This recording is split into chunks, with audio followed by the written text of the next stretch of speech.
إليكم أغبى 10 أشياء اشتراها الأثرياء. في المرتبة العاشرة، أغلى قصة شعر في العالم. يمتلك سلطان بروناي أغلى قصة شعر في العالم، فقد حصل الحلاق اللندني الذي قام بتزيين شعر السلطان على 15,000 جنيه استرليني. السلطان كان قد أمر بتجهيز مكان خاص للحلاقة للتأكيد على سلامته من أي عدوى قد تصيبه مثل أنفلونزا الخنازير أو ما شابه. ليست هذه المرة الأولى التي يدلل السلطان فيها نفسه، فهو مالك سيارة نجمة الهند ذات الغطاء المطلي بالذهب القابل للطي، والذي يبلغ سعرها 14 مليون دولار أمريكي، والتي كانت قد صنعت خصيصا لأحد أمراء الهند المهاراجا. في المرتبة التاسعة، الاسم الذي يرى من القمر. الشيخ حمد بن عبدان آل نهيان هو أحد أفراد الأسرة الملكية في إمارة أبو ظبي بالإمارات العربية المتحدة، وهو دبلوماسي متقاعد وأحد أثرياء العالم. جذب الشيخ حمد انتباه العالم عندما قرر أن يستثمر في مشروع فريد، فقد قرر أن يترك بصمة خالدة على أرضية الجزيرة التي يمتلكها من خلال حفر اسمه على الأرضية بحيث يمكن رؤيته من القمر. تم حفر الاسم بالأحرف اللاتينية لتصبح الأحرف مجار مائية بعمق كيلومتر للحرف الواحد، وأصبح بذلك الاسم الوحيد المحفور على سطح الأرض الذي يمكن قراءته من الفضاء. في المرتبة الثامنة، سيارة المرسيدس بنز المرصعة بالألماس. يعرف الأمير السعودي الوليد بن طلال بولعه الشديد بجمع السيارات الفاخرة، وللقطعة 38 في مجموعته، فقد قرر الأمير الثري أن تكون سيارة فريدة من نوعها، حيث اشترى سيارة مرسيدس بنز مرصعة بالماس ومجوهرات ثمينة أخرى مثبتة في أجزاء السيارة المختلفة، بما فيها ماسورة التهوية ومقابض الأبواب وكذا الشعار وحتى الحواف الوسطى للإطارات.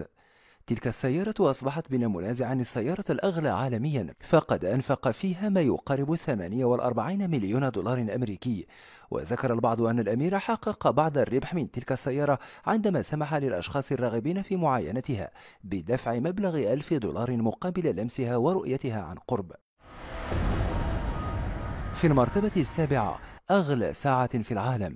تعد الساعة باتيك فيليب الشديدة التعقيد أغلى ساعة جيب في العالم، وبلغت كلفتها 25 مليون دولار أمريكي. يبلغ وزن الساعة رطلا تقريبا، ويبلغ عرضها 73.2 ملم، وهي مصنوعة من الذهب الخالص، وتقوم بمهام عديدة إضافة إلى حفظ الوقت، أبرزها رصد حركة النجوم فوق منطقة سكن مالكها. تلك الساعة ثنائية الجانب كانت قد صنعت بناء على طلب خاص من رجل أعمال أمريكي، والذي أراد امتلاك الساعة الأكثر تعقيدا من حيث التركيب في العالم مهما كان ثمنها.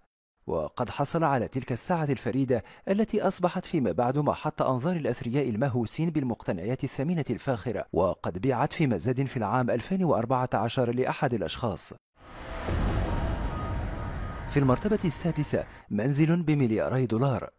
قرر رابع أثرياء العالم موكيش آباني، والتي تبلغ ثروته 29 مليار دولار، أن ينفق أمواله في منزل سكني، فقام ببناء ناطحة سحاب عملاقة بطول 27 طابقا للاستخدام الشخصي.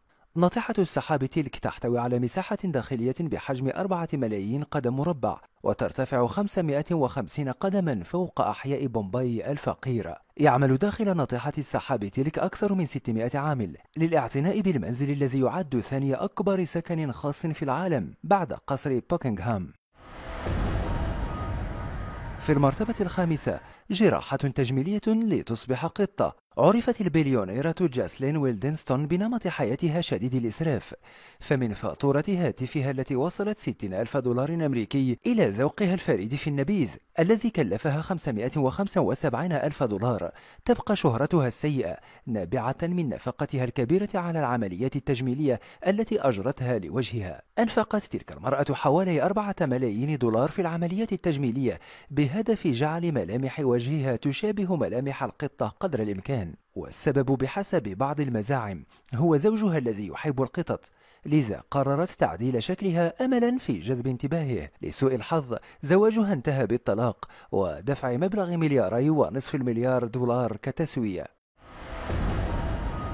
في المرتبة الرابعة، لوحة ويليام دو كونينغ الفنية. تبلغ ثروة ستيفن كوهن مؤسس شركة SAC للاستشارات 12 مليارا و400 مليون دولار. اشتهر كوهن بحبه للمقتنيات الفنية، وقد قرر أن ينفق جزءا من أمواله على الأعمال الفنية، ومع ذلك فاللوحة التي دفع من أجلها الثمن الأعلى كانت أكثر الأعمال إثارة للجدل. اشترى كوهن اللوحة المسماة وومن 3 بمبلغ 137 مليون و500 ألف دولار أمريكي، وهي لوحة تبدو مثل خربشات لهيئة امرأة بألوان شاحبة وخطوط مشوشة. أصبحت تلك اللوحة العادية ثانية أغلى لوحة في العالم بسبب ذوق ستيفن كوهن الغريب.